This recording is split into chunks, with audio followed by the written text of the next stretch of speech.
Hi friends, Mahalakshmi ఇంటికి తిరిగి రాను, ఇక ఎప్పటికీ నిన్ను క్షమించను అని చెప్పడంతో చక్రి అయితే చాలా దిగులుగా బాధపడుతూ ఇంటికైతే వస్తాడు.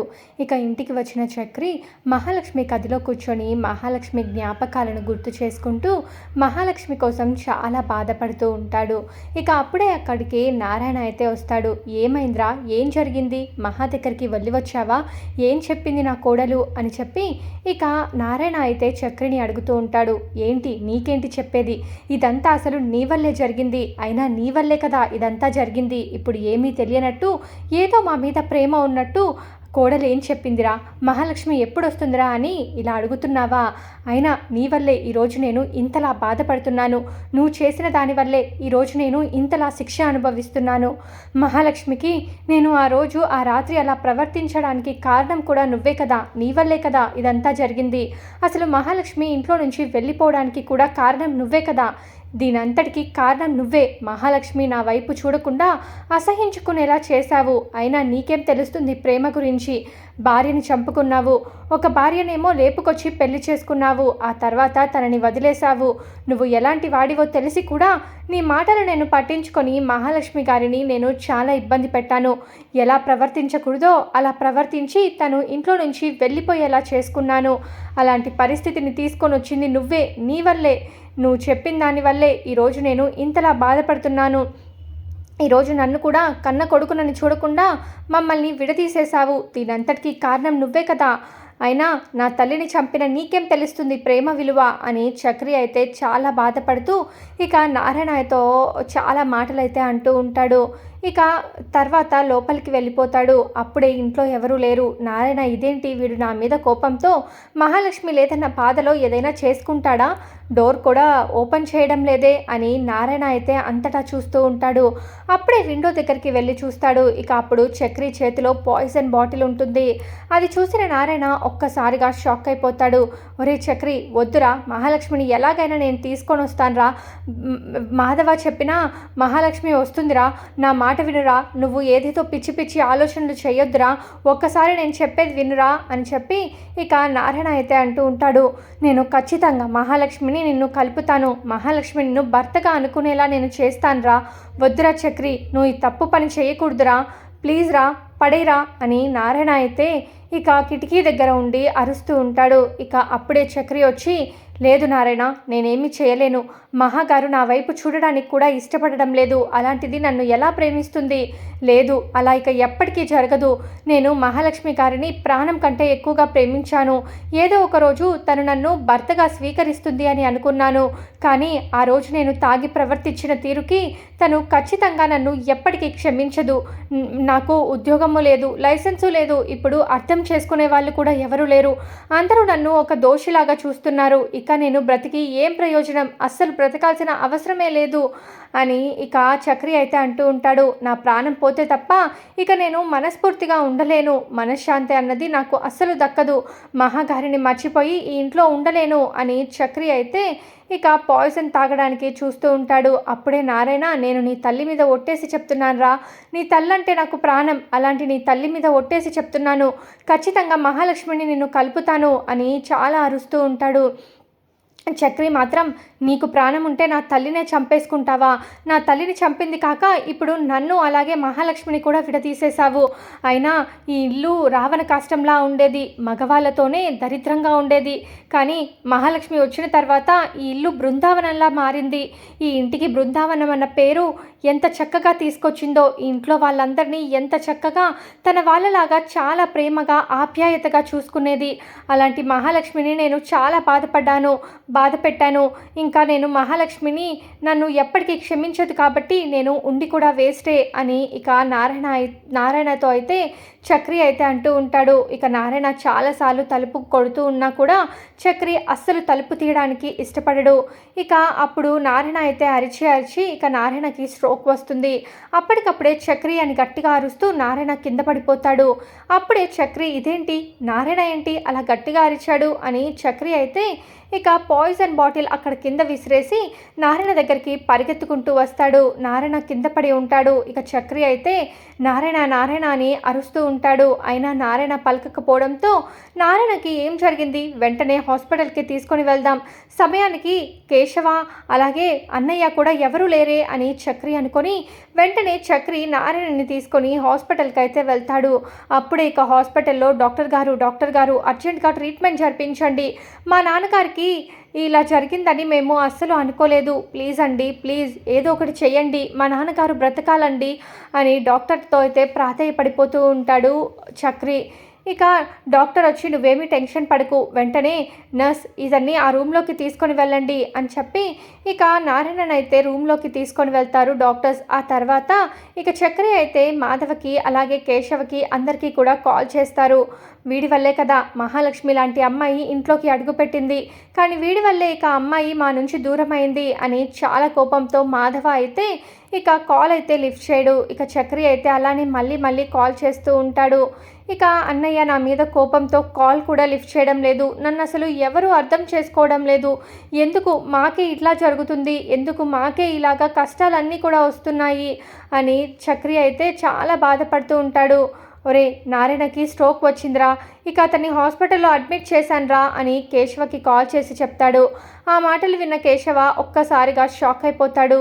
ఈ విషయం అన్నయ్యకి కూడా చెప్పురా, నేను కాల్ చేస్తుంటే అన్నయ్య నా కాల్ లిఫ్ట్ చేయడం లేదు, నా మీద కోపంతో ఉన్నట్టున్నాడు అనగానే లేదురా అన్నయ్య నీ మీద అస్సలు కోపంగా లేడు, మార్నింగ్ కూడా నువ్వు టిఫిన్ తినలేదని చెప్పి చాలా బాధపడ్డాడు, కన్నాని నీకు కాల్ కూడా చేయమని చెప్పాడు, అన్నయ్యకి నువ్వంటే చాలా ఇష్టం రా, నీ మీద కోపం ఎందుకు పెంచుకుంటాడు చెప్పు, ఏదో పనిలో ఉండి కాల్ లిఫ్ట్ చేయకపోయి ఉండొచ్చులే అని కేశవ అయితే చక్రికి చెప్తాడు. ఇక చక్రి మాటలు విన్న కేశవ అయితే వెంటనే ఇక హాస్పిటల్కి అయితే వచ్చేస్తారు. ఇక మాధవకి కూడా ఈ విషయాన్ని చెప్పగానే ఇద్దరు కలిసి ఇక హాస్పిటల్లోకి అయితే వస్తారు. మాధవ అయితే హాస్పిటల్కి వచ్చి ఏం జరిగిందిరా, ఏమైంది అని చెప్పి చాలా టెన్షన్గా అడుగుతూ ఉంటాడు. ఏమో అన్నయ్య చక్రి అని గట్టిగా అరిచి కింద పడిపోయాడు అని చెప్తారు. ఇక డాక్టర్ని అయితే అడుగుతూ ఉంటారు. అతనికి స్ట్రోక్ వచ్చింది, తనకి ఏదో చాలా బాధాకరమైన విషయం విన్నట్లున్నాడు, చాలా టెన్షన్ పడుతున్నట్టున్నాడు, అందుకే అతనికి స్ట్రోక్ వచ్చేసింది, తన ప్రాణాలకే ప్రమాదం, ఇక కొన్ని రోజుల తర్వాతైనా తన ప్రాణాలు కూడా పోయే అవకాశం ఉంది, తనకి ఏ టెన్షను పెట్టద్దు, చాలా మంచిగా చూసుకోవాలి, అతను చాలా స్ట్రెస్కి గురై ఉన్నాడు, అతను ఏదో ఆలోచనల వల్ల ఇలా అయిపోయాడు, అతనికి ఏ ఆలోచనలు లేకుండా మీరు మంచిగా చూసుకోవాలి అని చెప్పి ఇక డాక్టర్ అయితే అంటాడు. మా నాన్న స్పృహలోకి వస్తారా అంటే స్పృహలోకి వచ్చాడు బాబు, కానీ ఎప్పుడు ఏమవుతుందో మేము కూడా గ్యారంటీ ఇవ్వలేము, మీరు ఎంత జాగ్రత్తగా చూసుకుంటే అతన్ని అన్ని ఎక్కువ రోజులు మీరు బ్రతికించుకోగలరు అని డాక్టర్ అయితే అంటారు. ఇక వెంటనే మాధవ మా నాన్నగారికి స్పృహ వచ్చాక మేము చూడొచ్చా అని అంటారు. సరే చూడొచ్చు అని చెప్పగానే ఇక నారాయణకి స్పృహ వస్తుంది కదా, అది చూసిన నర్స్ అయితే డాక్టర్ గారు స్పృహలోకి వచ్చారు అని చెప్పగానే మాధవ వెంటనే మేము వెళ్ళి చూడొచ్చు అని చెప్పి ఇక అందరూ వెళ్ళకండి, ఇప్పుడిప్పుడే కదా తను నార్మల్ స్టేజ్లోకి వస్తున్నారు, ఒక్కొక్కరిగా వెళ్ళండి, ఏది కూడా బాధాకరమైన విషయాలు అతనికి చెప్పద్దు అని ఇక డాక్టర్ అయితే అంటాడు. ఇక అప్పుడే మాధవ లోపలికైతే వెళ్తాడు. నారాయణని చూసి నాన్న అని ఏడుస్తూ ఉంటాడు. ఏంట్రా నా ప్రాణాలతో నువ్వు బాధపడడం ఏంటి, నా ప్రాణాలు పోయినా ఒకటే ఉన్నా ఒకటే, అయినా నేను ఉండి ఏం లాభం చెప్పు, ఎవరికి కూడా మేలు చేయలేకపోతున్నాను, నా కొడుకులే నన్ను అసహించుకుంటున్నారు, ఎందుకురా నేను ఇంకా బ్రతకడం, నన్ను ఎందుకు మీరు బ్రతికించుకోవాలనుకుంటున్నారు, నా కోసం ఎందుకురా ఇలా ఏడుస్తున్నారు అని నారాయణ అంటే ఇక మాధవ వచ్చి ఏం నాన్న ఆ మాటలేంటి నాన్న, మీరు అలాంటి మాటలు ఎప్పుడు కూడా మాట్లాడొద్దు నాన్న, మీరంటే మాకు ఎప్పటికీ కూడా ఇష్టమే అని మాధవ అయితే అంటాడు. ఇక నారాయణ లేదురా నా ప్రాణాలు పోతాయని నాకు తెలుసురా, కానీ ఈ ఒక్క క్షణంలో ఈ ప్రాణాలు గాల్లో కలిసేలోపు నేను మహాని ఖచ్చితంగా ఒక్కసారైనా మాట్లాడాలనుకుంటున్నాను రా, మహాలక్ష్మితో మాట్లాడాలిరా, ఎలా అయినా సరే మహాలక్ష్మితో నేను మాట్లాడేలాగా చేయరా, ఇది నా చివరి కోరిక అనుకో, ఇంకేదైనా అనుకో, ప్లీజ్ రా, ఇంకెప్పుడు నేను నిన్ను ఏది కూడా అడగను, ఈ తండ్రి కోరిక తీర్చురా అని నారాయణ అంటాడు. ఇక అప్పుడే మాధవ ఒక్కసారిగా షాక్ అయిపోతాడు. ఏంటి నాన్న, మహాలక్ష్మి ఇంటికి రాదని తెలుసు కదా నాన్న, తనతో మాట్లాడడానికి వీల్లేదు, మన కుటుంబం అంటేనే అసహించుకునేలా ఉంది, ఈ చక్రి చేసిన పనికి మహాలక్ష్మి మన కుటుంబం మీద చాలా ద్వేషం పెంచుకుంది, ఇప్పుడు తిరిగి ఎలా వస్తుంది అని అంటూ ఉంటే ఇక మాధవ అయితే నారాయణతో అలా అంటూ ఉంటాడు. లేదురా నువ్వు ఏమైనా చెయ్యి, నేను ఏమీ అడగనురా, ఇంకా ఈ తండ్రి కోరిక తీర్చరా అని మాధవతో నారాయణ అంటూ ఉంటాడు. సరే నాన్న, నువ్వన్నావు కదా, వెంటనే నేను మహా దగ్గరికి వెళ్ళి కలిసి వస్తాను. తను వస్తానంటే ఖచ్చితంగా తీసుకొని వస్తాను, కానీ తను రాను అంటే మాత్రం నేను బలవంత పెట్టలేను నాన్న అని నారాయణతో అయితే మాధవ అంటాడు. ఇక వెంటనే మహాలక్ష్మి దగ్గరికి అయితే మాధవ బయలుదేరుతాడు. హాస్టల్ వార్డెన్ అయితే ఏంటండి మళ్ళీ వచ్చారు అని అడుగుతుంది. నేను మహాలక్ష్మితో మాట్లాడాలి అనగానే ఇక వార్డెన్ అయితే మహాలక్ష్మిని పిలుస్తుంది. చెప్పండి మేడం అని, మిమ్మల్ని మీతో మాట్లాడడానికి మిమ్మల్ని జాయిన్ చేసిన వాళ్ళు వచ్చారు అని వార్డెన్ అయితే మహాలక్ష్మితో అంటుంది. ఇక మహాలక్ష్మి పరిగెత్తుకుంటూ చాలా ఆనందపడుతూ మాధవ దగ్గరికి వస్తుంది. అప్పుడే పెద్ది అని చాలా సంతోషంతో వస్తుంది మహాలక్ష్మి. మాధవ చాలా బాధపడుతూ ఉంటాడు, కన్నీరు కార్చుకుంటూ ఉంటాడు. అమ్మ మహాలక్ష్మి అని అనగానే, ఏంటి పెద్ది, ఏమైంది, కళ్ళల్లో ఏంటి ఆ నీళ్ళు, ఏమైంది పెద్ది, ఏం జరిగింది చెప్పు అని మహాలక్ష్మి కంగారుగా అడుగుతూ ఉంటే ఇక మాధవ అయితే, అమ్మ మహాలక్ష్మి, నేను చెప్పినట్లు వింటావా అమ్మా, నా కోసం ఈ ఒక్క సహాయం చేయగలవా అమ్మా అని అడిగితే, నేను ఆ ఇంటికి రాలేను పెద్ది, మీరు ఒకవేళ నన్ను తిరిగి ఆ ఇంటికి రమ్మని చెప్పేటట్లయితే ప్లీజ్ నన్ను ఆ విషయం మాత్రం అడగొద్దు అని మహాలక్ష్మి అయితే అంటుంది. అప్పుడు ఇక మహాలక్ష్మి అయితే, అది తప్ప మీరు ఏది అడిగినా కూడా నేను చేస్తాను అంటే, లేదమ్మా, నేను ఆ విషయం నిన్ను ఎప్పటికీ అడగను, నువ్వు ఎన్ని రోజులు కావాలంటే అన్ని రోజులు మా ఇంట్లో ఉండొచ్చు అని అప్పుడే చెప్పాను కదా, నీకు తిరిగి ఎప్పుడు రావాలనిపించినా నీ అంతట నువ్వు రావచ్చు, కానీ నేనైతే నిన్ను ఎప్పటికీ బలవంత పెట్టనమ్మా అని ఇక మాధవ అంటాడు. కానీ నా కోసం ఒక సహాయం చేయాలన్నాను కదా, అదేంటంటే నా కన్న తండ్రి ఇప్పుడు ప్రాణాపాయ స్థితిలో ఉన్నాడు. నేను అతనికి మాట ఇచ్చాను, అతను చివరిగా నన్ను ఒక్కసారి మహాలక్ష్మిని చూడాలని ఉందిరా అని చెప్పి అడిగాడు. అందుకే నీ కోసం నిన్ను వెతుక్కుంటూ వచ్చానమ్మా, నా కోసం ఒక్కసారి మా నాన్నని చూడడానికి హాస్పిటల్కి వస్తావా అని అడగగానే, నారాయణకి ఏమైంది, ఏమైంది ఆ పెద్ద ఆయనకి అని మహాలక్ష్మి అడుగుతూ ఉంటుంది. హార్ట్ స్ట్రోక్ వచ్చిందమ్మా, ఇప్పుడు హాస్పిటల్లో ఉన్నాడమ్మా అని చెప్పగానే మహాలక్ష్మి ఒక్కసారిగా షాక్ అయిపోతుంది. ఏంటి పెద్ది నువ్వు అనేది, నారాయణకి హార్ట్ స్ట్రోక్ వచ్చిందా అని అనగానే, అవునమ్మా, నిన్ను చూడాలంటున్నారు, ఒక్కసారి తన ప్రాణాలు పోయేలోపు నీతో మాట్లాడాలంటున్నాడమ్మా. ఇక డాక్టర్ గారు కూడా తనకి ఎటువంటి స్ట్రెస్ అయితే పెట్టొద్దు అని చెప్పారు. అందుకోసమే ప్లీజ్ అమ్మా, ఒక్కసారి నువ్వు మాతో పాటు వస్తావా అమ్మా, నేను ఎలా అయినా సరే తీసుకొని వస్తాను అని చెప్పి మా నాన్నకి మాట ఇచ్చాను. ఈ పెద్ది కోసం ఈ ఒక్క సహాయం చేస్తావా అని మాధవ అడగగానే, ఏంటి పెద్ది నువ్వు అలా అడగాల్సిన అవసరం లేదు, పద ఇప్పుడే వస్తాను, నారాయణ గారు నన్ను కూడా చాలా బాగా చూసుకున్నారు అని ఇక మాధవతో కలిసి మహాలక్ష్మి అయితే హాస్పిటల్కి వెళ్తుంది. ఇక మహాలక్ష్మిని చూసిన చక్రి, కేశవ అంతా కూడా చాలా సంతోషపడుతూ ఉంటారు. నన్ను క్షమించండి అని చక్రి అంటూ ఉంటే, ఛీ పోండి అన్నట్టు ఇక మొహం తిప్పుకొని మహాలక్ష్మి అయితే నారాయణ ఉండే గదిలోకి వెళ్తుంది. ఇక నారాయణ మహాలక్ష్మిని చూసి చాలా సంతోషపడతాడు.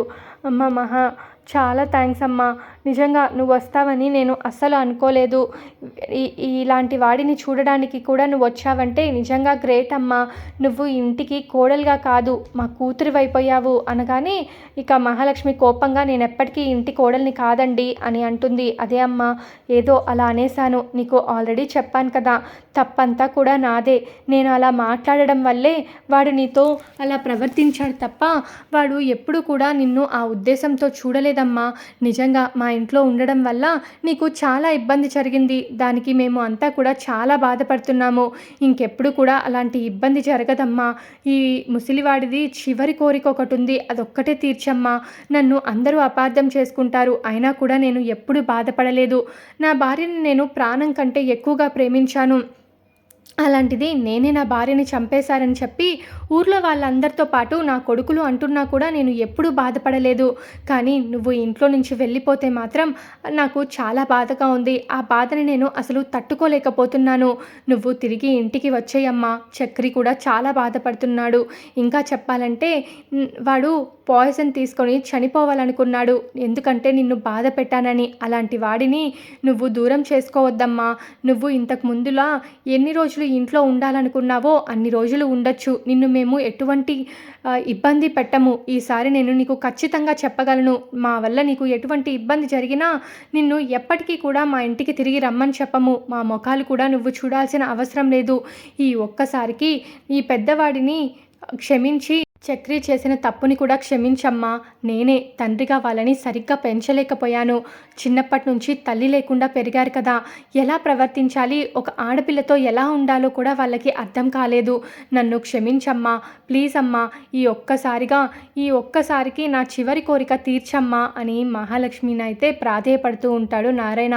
ఇక అలా మాట్లాడడంతో ఇక మాధవ వైపు చూస్తే మాధవ కూడా చాలా బాధపడుతూ ఉంటాడు. ఇక మహాలక్ష్మి చేసేది ఏమీ లేక, సరే ఈ ఒక్కసారికి నేను తిరిగి ఇంటికి వస్తాను. మీరైతే ఎక్కువ స్ట్రెస్ తీసుకొని మీరు ఇబ్బంది కలిగించుకోవద్దు. మీరందరూ సంతోషంగా ఉండండి. నాకు ఏమీ లేని టైంలో, నాకు జాబ్ లేని టైంలో కూడా మీరందరూ కూడా నా మీద చాలా ప్రేమ చూపించారు. కాబట్టి మిమ్మల్ని నేను ఎలా వదులుకుంటాను? తిరిగి వస్తాను. మీరు బాధపడకండి అని మహాలక్ష్మి అయితే అంటూ ఉంటుంది. ఇక అప్పుడు మహాలక్ష్మి చక్రిని పిలిచి, రే మహాలక్ష్మి ఒప్పుకుంది. ఇక మనం జాగ్రత్తగా చూసుకోవాలి అని నారాయణ అంటాడు.